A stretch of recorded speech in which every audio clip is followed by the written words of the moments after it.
और सब बातें परमेश्वर की ओर से हैं, जिसने मसीह के द्वारा अपने साथ हमारा मिलाप कर लिया, हमें समर्थन दिया और हमें अपनी संगत में लाए हैं और मेल मिलाप की सेवा हमें सौंप दी है। वचन 19 अर्थात परमेश्वर ने मसीह में व्यक्तिगत रूप से उपस्थित होकर अपने साथ संसार का मेल मिलाप कर लिया। यहां फिर से लिखा है, और उनके मनुष्यों के अपराधों का दोष उन पर नहीं लगाया, उन्हें रद्द किया है और उसने मेल मिलाप का वचन हमें सौंप दिया। देखिए, मैं उसके बारे में बहुत उत्साहित हूं, जो मैं जानती हूं कि परमेश्वर ने मेरे लिए किया है। और मैं इतनी उत्साहित हूं कि मसीह के द्वारा परमेश्वर के साथ मेरा मिलाप हुआ है और उन्होंने मुझ पर अनुग्रह किया और मेरे पापों को रद्द किया है कि अब मैं मेल मिलाप का वो संदेश पहुंचाना चाहती हूं अन्य लोगों तक। इसी तरीके से शुभ समाचार फैलता है, परंतु यदि आप कभी उसके बारे में उत्साहित नहीं होते जो परमेश्वर ने आपके लिए किया है, तो आप किसी और को उसके बारे में बताने के लिए इतने उत्सुक नहीं होंगे। पर जब आप में पर्याप्त उत्साह होगा, आपके लिए बहुत कठिन होगा चुप्पी बनाए रखना। चलिए, मैं यहां भी कह देती हूं, क्योंकि मुझे हर सभा में कम से कम एक बार कहना अच्छा लगता है। यीशु इसलिए नहीं मरे ताकि आपको एक धर्म मिले, वो इसलिए मरे ताकि आपको उनके परमेश्वर के साथ गहरा घनिष्ठ व्यक्तिगत संबंध मिले। बहुत से लोगों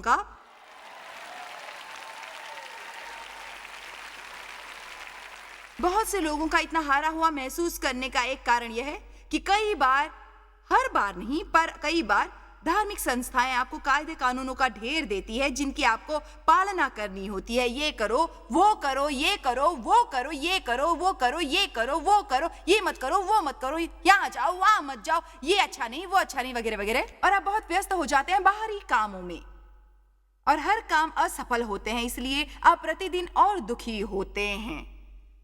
सोचिए क्या होगा यदि हम रविवार को गिरजे में खड़े होकर कह सकते, मैं परमेश्वर का धर्म हूं मसीह में, मुझे मेमने के रक्त में नहलाया गया है, परमेश्वर का मुझ पर अनुग्रह है, मेरे पाप क्षमा कर दिए गए हैं।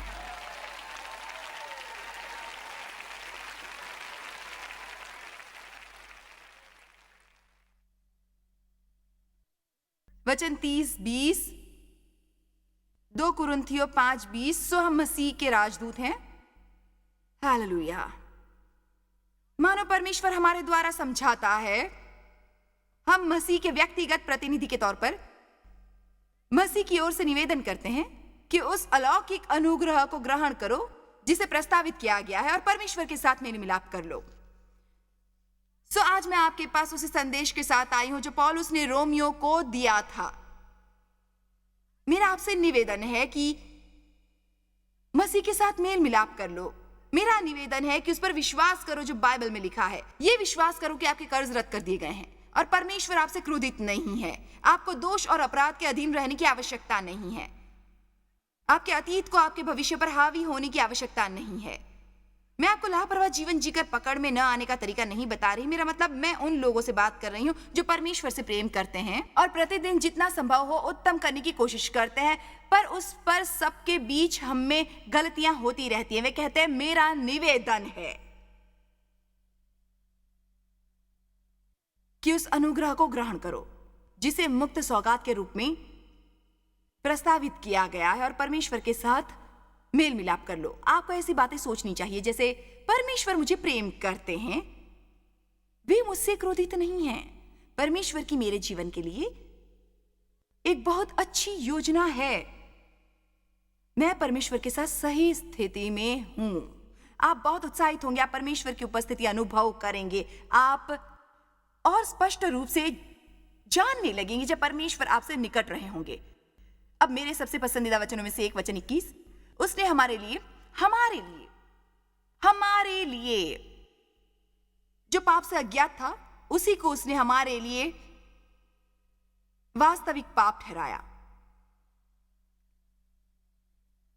कि हम उसमें होकर परमेश्वर की धार्मिकता बन जाएं। हमें धार्मिकता से युक्त और उसके उदाहरण समझा जाए, अर्थात जैसे हमें होना चाहिए, और उनकी भलाई के कारण स्वीकृत, अनुमोहित और उनके साथ सही संबंध में।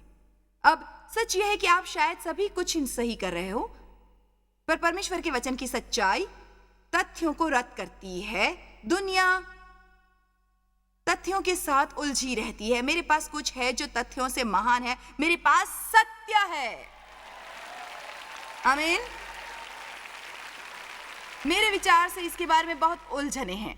तथ्य होते हैं और वे असली होते हैं। यह संभव है कि शायद डॉक्टर वो कहता हो, शायद आपका अधिकारी वो कहता हो, या शायद आपका पति या पत्नी कहती हो, परंतु हमारे पास परमेश्वर के वचन का सत्य है।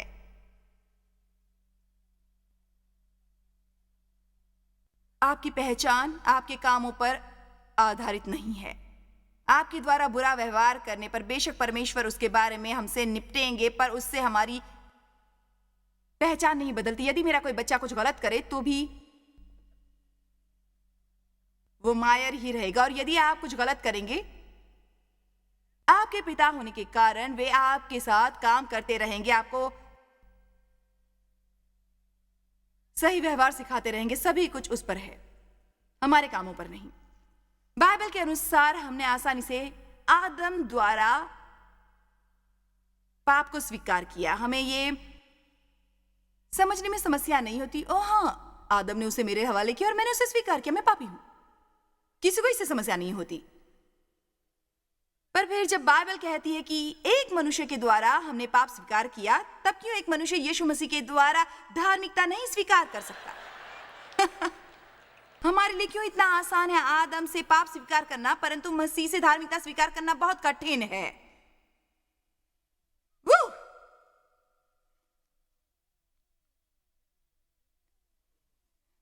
रोमियो 5, चलिए मैं आपको इसमें से कुछ वचन सिखाती हूं। वचन 12, इसलिए जैसा एक मनुष्य के द्वारा पाप जगत में आया और पाप के द्वारा मृत्यु आई, और इसी रीति से मृत्यु सब मनुष्यों में फैल गई, कोई उसे रोकने या उसकी शक्ति से बचने के योग्य नहीं है, इसलिए कि सब ने पाप किया। ये सुनकर हम कहते हैं आमीन, आमीन, मुझे आदम से पाप प्राप्त हुआ।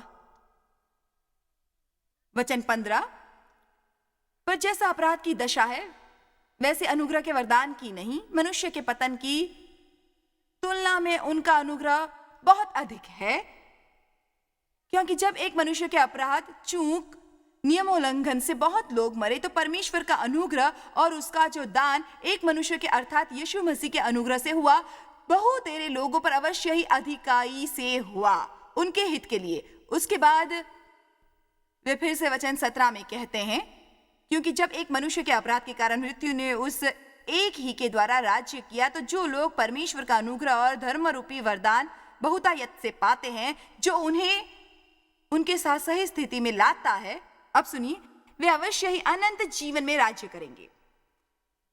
वे जीवन में राजाओं की तरह राज्य करेंगे। आपको अपना जीवन अच्छा नहीं लगता, आपको पता लगाने की आवश्यकता है कि आप मसीह में कौन है। आपको नियमित रूप से वो स्वीकार करना बंद करना है जो आदम आपको देता है, और वो स्वीकार करना आरंभ करना है जिसके लिए मसीह आपको क्षमा करना चाहते हैं। तब आप अपने जीवन में एक राजा की तरह शासन करना आरंभ कर सकते हैं। आपको हर वक्त शैतान को अपने पर शासन करने नहीं देना है, क्योंकि तब आप कह सकते हैं मैं परमेश्वर की संतान हूं, एक संयुक्त उत्तराधिकारी। और शैतान, तू अपने झूठों के द्वारा मुझे अपने उत्तराधिकारी से वंचित नहीं कर सकता। तू मेरे मन का एक कूड़ेदान की तरह उपयोग नहीं कर सकता। और मैं आज उस सब के बारे में सोचते हुए दफ्तर नहीं जाऊंगा जो मैंने कल गलत किया, और ये कि मैं कितना बुरा हूं, मुझसे कितनी भूलें हुई हैं, और कैसे मेरा आध्यात्मिक जीवन कितना व्यर्थ है। बल्कि मैं दफ्तर जाते वक्त अपने विचार खुद चुनूंगा, और मेरे ख्याल से आज मैं परमेश्वर के साथ सही स्थिति में हूं।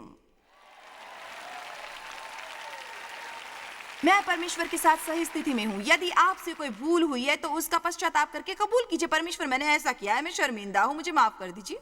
मेरा निवेदन है कि मुझे क्षमा करें, मेरी मदद करें, ताकि मैं उसी तरीके से जारी न रखूं। आप वचन का अध्ययन करें, वचन को चुनें, क्योंकि वचन वो शक्ति है जिसकी आपको जरूरत है प्रलोभन से विजयी होने के लिए। पर इन सब के बीच में आपको जानने की जरूरत है कि आप कौन हैं मसीह में। 2 शमूएल 9 की ओर। आपको कैसे लग रहा है? आप समझ रहे हैं ना? मेरे विचार से मैं परमेश्वर के साथ सही स्थिति में हूं।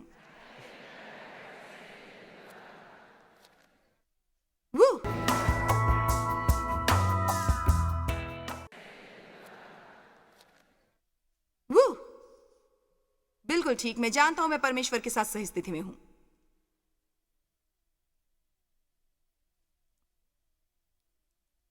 अच्छा, तो 2 शमूएल 9 ऐसा होता है कि जब आप उस पर बहुत समय तक विचार करते हैं तब आप उसे जानने लगते हैं, पर बहुत से लोग ऐसा जानने की कोशिश नहीं करते। हाँ, मैं जानती हूँ शमूएल इसमें है। ये रहा वो 2 शमूएल 9। असल में ये पूरा अध्याय पढ़ना जरूरी है इसे समझने के लिए, और मैं पूरा अध्याय पढ़ने के लिए समय नहीं निकालना चाहती, इसलिए मैं आपको बताने वाली हूं कि क्या चल रहा है। आइए वचन 1 देखते हैं। दाऊद ने पूछा, क्या शाऊल के घराने में से कोई अब तक बचा है जिसको मैं योनातन के कारण प्रीति दिखाऊं? ये उससे बिल्कुल अलग नहीं है, जैसा कि परमेश्वर का यहां नीचे देख कर कहना, क्या यहां धरती पर ऐसा कोई है जिसको मैं यीशु के कारण भला कर सकूं? बिल्कुल वैसी परिस्थिति है। दाऊद और योनातन रक्त के अनुबंध, समझौते वाले मित्र थे, और जब लोगों का ऐसा संबंध होता था एक दूसरे के साथ पुराने नियमों में, उसमें उनके परिवार के सभी सदस्य शामिल होते। अर्थात यदि मैं आपकी अच्छी मित्र होती और आपका कोई बच्चा मुश्किल में होता, तब क्योंकि मैं आपसे प्रेम करती होती, मैं आपके बच्चे की मदद करती। शाऊल मर चुका था, दाऊद राजा था, पर उसकी दिली इच्छा थी आशीष देने की योनातन के किसी भी संबंधी को जो कहीं भी होता, केवल योनातन के लिए अपार प्रेम के कारण। सो वो किसी को खोज रहा था आशीष देने के लिए। परमेश्वर भी किसी को ढूंढ रहे हैं आशीष देने के लिए। यदि आपको मुझ पर विश्वास नहीं तो यशायाह 30:18 देखिए, इसी वक्त नहीं, आप उसे बाद में देख सकते हैं। उसके अनुसार परमेश्वर किसी ऐसे को ढूंढ रहे हैं और उसकी आशा कर रहे हैं जिस पर दया और अनुग्रह कर सके, और वे किसी ऐसे को ढूंढ रहे हैं जो इस बात की प्रतीक्षा और आशा कर रहा हो कि परमेश्वर उस पर अनुग्रह करें। सो परमेश्वर कह रहे हैं, मैं यीशु के लिए किसे आशीष दूं? यदि आप होशियार होंगे तो आप कहेंगे, मुझे मुझे वो वो वो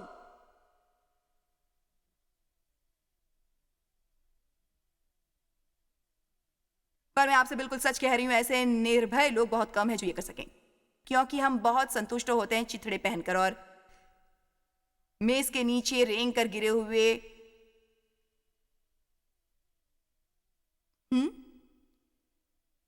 टुकड़े खाकर मैं ऐसे कह दूं, परमेश्वर मुझे आशीष दीजिए। देखिए, यदि आप नहीं कहेंगे तो कोई और चिल्लाएगा और वो पालेगा। शायद वो मैं ही हूं।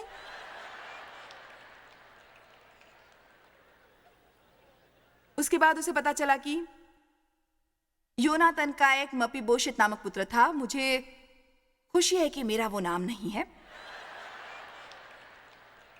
और असल में मपीबोशेत दोनों पांवों से पंगु था, और ऐसा तब हुआ जब महल में खबर आई कि शाऊल और योनातन मर गए थे और दाऊद आकर नियंत्रण में लेने वाला था। शाऊल ने लोगों से इतने समय तक झूठ बोला था कि वे दाऊद से डरते थे, इसलिए दाई ने मपीबोशेत को उठाया और वो उसके साथ महल से बाहर भागने की कोशिश कर रही थी। वो सीढ़ियों से गिर गई, जिसके कारण वो पंगु हो गया। तो वो एक लोदबार नामक छोटे नगर में रह रहा था। लोदबार, और वो असल में अच्छी जगह नहीं थी, वो अच्छी सुनाई नहीं देती थी और वो अच्छी थी भी नहीं, क्योंकि देखिए, जब आपकी अपने बारे में गलत छवि होती है तब आप एक घटिया जीवन शैली जीते हैं, चाहे आपके लिए कुछ और उपलब्ध होता है। उसका कारण होता है आपका अपने प्रति दृष्टिकोण, उसका कारण होता है जो आप अपने बारे में सोचते हैं, यानी आपके विचार। आपके साथ वैसा होता है जैसा आप विश्वास करते हैं। आमीन। वचन 6, जब मपीबोशेत जो योनातन का पुत्र और शाऊल का पोता था दाऊद के पास आया था, मुंह के बल गिर के दंडवत किया। दाऊद ने कहा है, मपीबोशेत, उसने कहा, तेरे दास को क्या आज्ञा? दाऊद ने उससे कहा, मत डर, तेरे पिता योनातन के कारण मैं निश्चय तुझको प्रीति दिखाऊंगा और तेरे दादा शाऊल की सारी भूमि तुझे फेर दूंगा और तू मेरी मेज पर नित्य भोजन किया कर। और उस पंगु ने, वचन 8 की ओर ध्यान दीजिए, और उसने दंडवत करके कहा, तेरा दास क्या है कि तू मुझ ऐसे मरे हुए कुत्ते की ओर दृष्टि करे। हम यहां पर तुरंत समझ जाते हैं कि क्यों, चाहे वो राजा का रक्त संबंधी था समझौते द्वारा, पर लोदनार में जी रहा था, जबकि वो राजा के साथ खा सकता था और राजा ने उसे जमीन, नौकर चाकर, सुविधाएं वगैरह सभी कुछ देना था। उसे केवल जाकर महल का द्वार खटखटाना था। वो क्यों नहीं गया? क्योंकि वो अपने को देखता था एक ऐसे व्यक्ति के रूप में जो पंगु था। वो उन लोगों की तरह है जिनमें नुस्ख असमर्थता होती है और जो गलतियां करते हैं। उसके बाद ये लिखा है, मेरे पास सचमुच वो सब पढ़ने का समय नहीं है, पर अंतिम वचन 13 की ओर देखिए। और मपीबोशेत यरूशलेम में रहता था क्योंकि वो राजा की मेज पर नित्य भोजन किया करता था और वो दोनों पांवों का पंगुला था।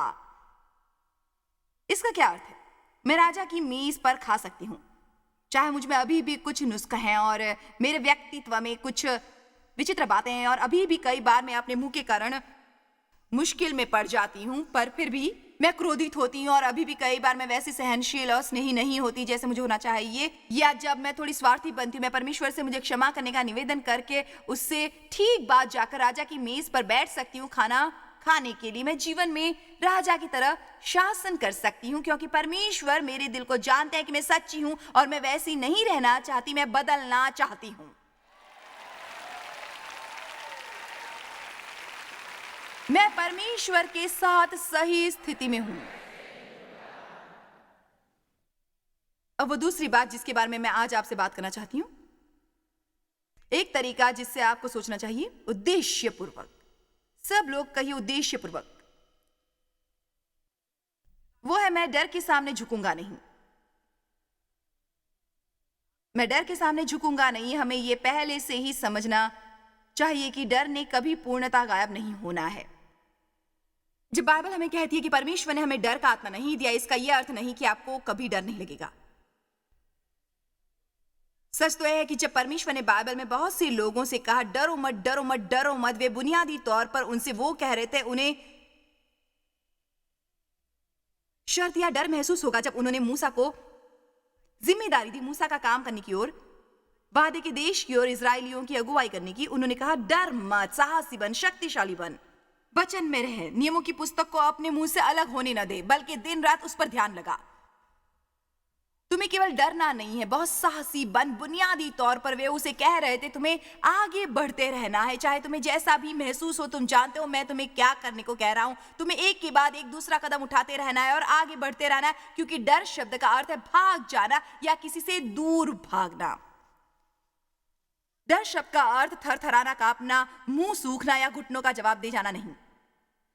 डर कोई भावना नहीं है, वो एक पापी आत्मा है जो एक भावना को जन्म देता है। जब हम ऐसा कहते हैं मैं डर के सामने नहीं झुकूंगा, हमारा मतलब होता है मैं डर कर पीछे नहीं हटूंगा। हम डर कर पीछे हटते हैं। डर के कारण हमारा विश्वास बढ़ता नहीं, कमजोर होता है, और यदि हम बहुत समय तक उससे उलझते रहें, हमारा विश्वास बिल्कुल नहीं बचता। डर कर पीछे मत हटिए। आप शायद किसी ऐसे पक्ष में आगे बढ़ रहे हो जो आपको महसूस हो कि परमेश्वर आपसे कराने को कह रहा है। कुछ ऐसा होता है जिससे लगता है कि वो काम नहीं कर रहा है या फिर लोगों को वो पसंद नहीं है, और यदि आप वो काम करेंगे जो परमेश्वर चाहते हैं कि आप करें, आप शायद अपने कुछ मित्र गवा देंगे, अपनी इत्यादि गवा देंगे या कुछ और। इसलिए जब आपको डर अनुभव होता है, हमारी सबसे पहली प्रतिक्रिया होती है पीछे हटना, पीछे हटना। इसलिए जब परमेश्वर कहे डर मत, असल में उनका मतलब होता है चाहे तुम्हें जैसा भी अनुभव हो, तुम्हें एक के बाद एक कदम उठाते रहना है और वो करते रहना है जो तुम्हें विश्वास है मैंने तुमसे कहा है कि तुम करो। वो एक तरीका है जिससे हम डर को हरा सकते हैं। मसीहों का डर के प्रति केवल एक ही स्वीकृत रोक है और वो है मैं नहीं डरूंगा, मैं नहीं डरूंगा। इसलिए मैं आपको प्रोत्साहित करना चाहती हूं कि उस वाक्य पर ध्यान लगाओ और उसे बार बार अपने मन में घुमाओ, क्योंकि अपने मन को पहले से ही तैयार कर लेने से आप डर के सामने घुटने नहीं टेकेंगे। आपको डर होने पर उसके आगे न झुकने में मदद मिलेगी। आप मुझसे सहमत हैं? मुझसे केवल यह सुनने का कि आपको डरना नहीं है, यह अर्थ नहीं कि अगली बार डर सामने आने पर आप घबराएंगे नहीं, पर यदि आप अपने मन को तैयार करेंगे, उसे नया बनाएंगे, तब जब डर लगेगा आपको याद आएगा आप क्या सोचते और किस पर ध्यान लगाते आए हैं। और आपने पहले से फैसला कर लिया होगा कि जब डर आएगा तो आप उसके सामने घुटने नहीं टेकेंगे, कि आप वो सब करने वाले जो परमेश्वर चाहते हैं कि आप करें, वो बने जो परमेश्वर चाहते हैं कि आप बने, वो सब पाएं जो परमेश्वर चाहते हैं आपको मिले। बहुत से लोगों पर डर शासन करता है, भाग्य बर्बाद हो जाते हैं डर के कारण। सभी प्रकार के डर, दर्द का डर, असुविधा का डर, बलिदान का डर, डर कि वो कठिन होगा, डर कि आपको सब अकेले करना होगा, डर कि आप अपनी ख्याति गंवाएंगे, आप अपने मित्रों को गंवाएंगे, आप किसी को अच्छे नहीं लगेंगे, लोग समझेंगे नहीं, परमेश्वर से नहीं सुन रहे, मान लो वो परमेश्वर न हो। डर डर डर, हम डर के द्वारा शैतान से स्वीकार करते हैं और हम परमेश्वर से विश्वास के द्वारा स्वीकार करते हैं। सभी भय होते हैं विश्वास का विकृत हो जाना। डर शैतानी किस्म का विश्वास है। वो कहता है उस पर विश्वास करो जो मैं तुम्हें कहता हूं, कुछ काम नहीं करेगा, तुम्हारी प्रार्थनाएं किसी काम की नहीं है, तुम्हारी परमेश्वर के साथ सही स्थिति नहीं है। डर हमें हमेशा बताता है हम क्या नहीं है, हम क्या नहीं करते और हम क्या नहीं बन सकते। रोमियो 8:15 में लिखा है कि हमने परमेश्वर का आत्मा इसलिए ग्रहण नहीं किया कि हमें एक बार फिर डर के बंधन में बंध जाना है, पर हम परमेश्वर का आत्मा ग्रहण करते हैं ताकि पवित्र जीवन जीने में हमें मदद मिले और हम निर्भय बने। निर्भय निर्भय निर्भय निर्भय निर्भय, वीर और निर्भय, साहसिक। आपको उस नन्हे से दायरे में नहीं रहना है जो संसार जीवन भर आपके लिए बनाता रहता है। आपको उस दायरे को झंझोड़ना है जब तक वो टूट न जाए और आपको उसमें से बाहर निकलना चाहिए। आमीन। मैंने एक नन्हे बच्चे की कहानी सुनी है जो पंगु था, और ये असल में एक सच्ची कहानी है और ये बहुत साल पहले हुआ था जब बहुत मदद उपलब्ध नहीं थी उन कुछ रोगों के लिए जैसे आज हैं। इसलिए वास्तव में ऐसा बहुत कुछ नहीं था जो किया जा सकता था। उस लड़के के लिए डॉक्टर भी यही मानते थे और उसकी माँ ने उसके लिए एक बनाया छोटा बक्सा संतरे के एक डिब्बे से, और उसने उसके साथ एक रस्सी बांधी और उसे अपनी कमर के साथ बांधती और वो जहां जाती उसे अपने साथ घसीट कर ले जाती ताकि उस पर नजर रख सकती। वो अपने घर का काम करती रहती और हर समय अपने साथ रखती। फिर लड़के में एक ऐसी आदत पड़ गई जो माँ को गुस्सा दिलाती थी। वो हर समय अपने डिब्बे को हिलाता रहता था। उसकी माँ इससे नाराज होती थी, वो उसे मना करती पर उसके कानों पर जूं तक नहीं रेंगती। कई बार वो इतनी शक्ति से उसे हिलाता था कि उसे पलट देता और उससे बाहर गिर जाता। माँ उसे दोबारा उसमें डाल देती थी। क्या दुनिया भी ऐसी नहीं है? क्या दुनिया ऐसी नहीं है? आप कभी अपने दायरे से बाहर निकलने की कोशिश करते हैं, वे आपको दोबारा उसमें डालते हैं। संक्षेप में बोलती हूँ, सच कहती हूँ, मेरी बात अभिलाषा है कि काश मैं पूरा ब्यौरा दे सकती। वो बच्चा वो क्या करता है, क्या करता रहता, तब तक करता रहता जब तक वो आखिरकार उस डिब्बे में से निकल नहीं जाता। और चलना सीखकर उसने प्राप्त नहीं कर लिया एक श्रेष्ठ जीवन केवल इसलिए कि उसने अपने डिब्बे को हिलाना बंद नहीं किया। आप में से कईयों को एक फैसला करने की आवश्यकता है कि आप भी अपने डिब्बे को हिलाते रहेंगे जब तक वो टूट न जाए, और आप सीखेंगे कैसे बैठना है, कैसे खड़े होना है, कैसे चलना है, कैसे अपनी दौड़ दौड़ना है, और आप वो सब कुछ करेंगे जो परमेश्वर ने आपके लिए सोचा है। आप सही करेंगे चाहे आप वो करने वाले अकेले व्यक्ति ही क्यों ना हो, क्योंकि लोग हमारे सबसे बड़े भयों में से एक होते हैं। वे ऐसा कहते हैं, सोचते हैं, हम ये नहीं जानते कि वो कौन है और हम उन्हें अपना जीवन चलाने देते हैं। क्या आपने कभी एक बार सोचा है वे कौन है? आप केवल लोगों की सुनते हैं। पता है वो कहते हैं हम उन्हें एक साथ नहीं पहन सकते। जानते हो वो कहते हैं आजकल इसका रिवाज फैशन नहीं है। वो कहते इसका रिवाज नहीं है। वो कहते हैं। एक दिन मैंने सोचा वे हैं कौन मेरा जीवन चलाने वाले? आमीन। सो अगली बार कोई कहे वे तो पूछिए वे कौन, मुझे उनके नाम बताइए।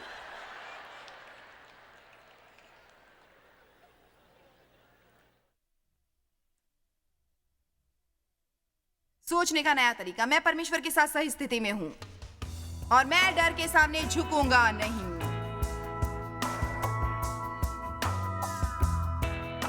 मुझे ये कहना प्यारा है, जहां मन जाता है मनुष्य भी पीछे पीछे जाता है। इसका मतलब यह है कि हम पहले किसी चीज के बारे में सोचते हैं, फिर कदम उठाते हैं।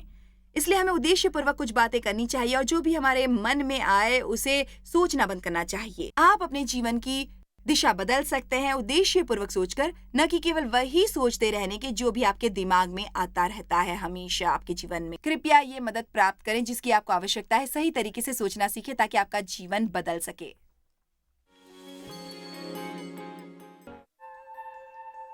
जॉय स्माइल मिनिस्ट्रीज में आप हमारे लिए कितने अहम हैं, इसका आपको अंदाजा नहीं। हम आपके आभारी हैं और हम धन्यवाद करते हैं अपने सब मित्रों और सहयोगियों का कि उन्होंने इस विश्वव्यापी सेवकाई को संभव बनाया। मिलकर हम भूखों को खिला रहे हैं, गरीबों को पहना रहे हैं और कई देशों में सुसमाचार पहुंचा रहे हैं। कृपया हमसे संपर्क करें या विजिट करें jmmindia.org पर। आज ही अपनी प्रार्थना के अनुरोध बताने के लिए, हमारे साधनों के बारे में और जानकारी और जॉयस की सभाओं का शेड्यूल जानने के लिए और हमारे सहयोगी बन जाएं दुनिया भर में मसीह का प्रेम बांटने के लिए।